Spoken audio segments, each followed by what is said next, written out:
5 basic movements for a stronger you. So when it comes to fitness, oftentimes everybody's going to associate with exercise, which is totally true. Like, this is a negotiable that when we look at fitness, we associate exercise with it.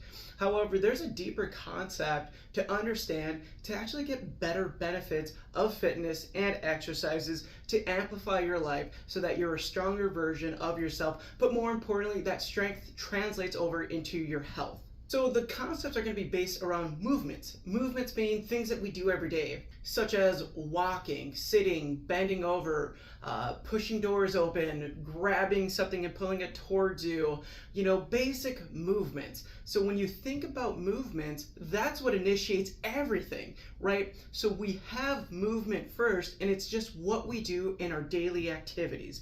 Now, with those movements, we can put exercises on top of them to amplify them and to make them even better. So we're getting movements, we're using exercises to replicate those movements and make them stronger, and that's fitness in a nutshell. So it's not that exercise came first, it's that movement came first, then we started applying exercises to them, right? So when we look at a baby moving, right? A baby has the ability to crawl, has the ability to eventually walk. There's a lot of squatting, bending over, grabbing, reaching, pushing themselves off the ground. See, those are movements, and then as we age, we start adding exercises into them to make them better, right? To get a stronger, healthier body. So when we think about fitness, it's no longer this idea of, oh, I'm just gonna go do exercises. No, it's that we're doing movements and we're using exercises to make them better. So there are 5 basic movements that we master here and that we're always doing to make sure that you're getting the best results, but also getting the best bang for your buck, because it's about efficiency with your time, with your energy, and with your effort that you're putting in. So rather than having you just come in and do some arm exercises because it's cool, we're actually going to make sure that the exercises we're doing are going to have a direct carryover and benefit to your everyday activities and your life. So the first movement that I'm going to cover is squatting. And squatting can be done in a variety of ways. We can do kettlebell goblet squats. You can also do barbell squats. You can do sandbag squats. You can do anything with squats, but initially it's a squatting motion. And alongside with that squatting motion, you're going to have other exercises that replicate that, such as lunging exercises. The other exercises that'll pair up with that well is split squats and or step ups as well. So you're seeing a variety of different exercises that are knee dominant, that are initially covering over the squatting pattern, but it's just moving the hips downward with an excessive knee bend.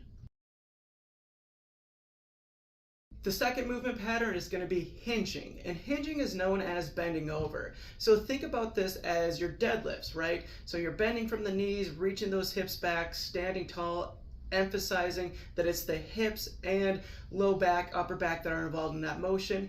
Other exercises in that category are going to be kettlebell swings, where it's just this big staple here because of the benefits of doing them. And then other exercises are going to be single leg deadlifts, where you're getting a lot of balance and emphasis on one hip in particular. The third movement pattern is going to be upper body pushing. And so with upper body pushing, that's going to emphasize the chest, the shoulders, the triceps. And what we're doing with those movements is adding in exercises such as overhead presses.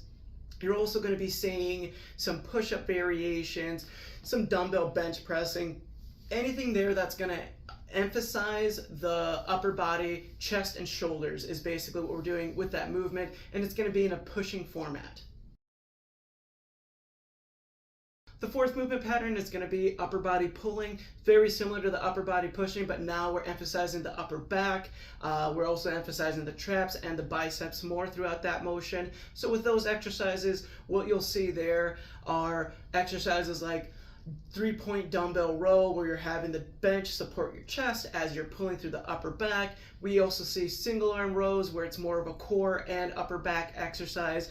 Then we have other exercises such as TRX rows, which is going to be emphasizing the entire upper back as you're going through those pulling motions.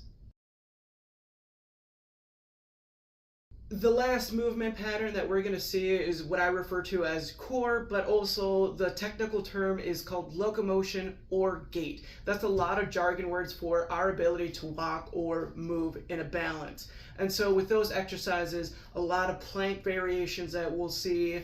Other exercises are going to be dead bugs. Those are great exercises to strengthen your core.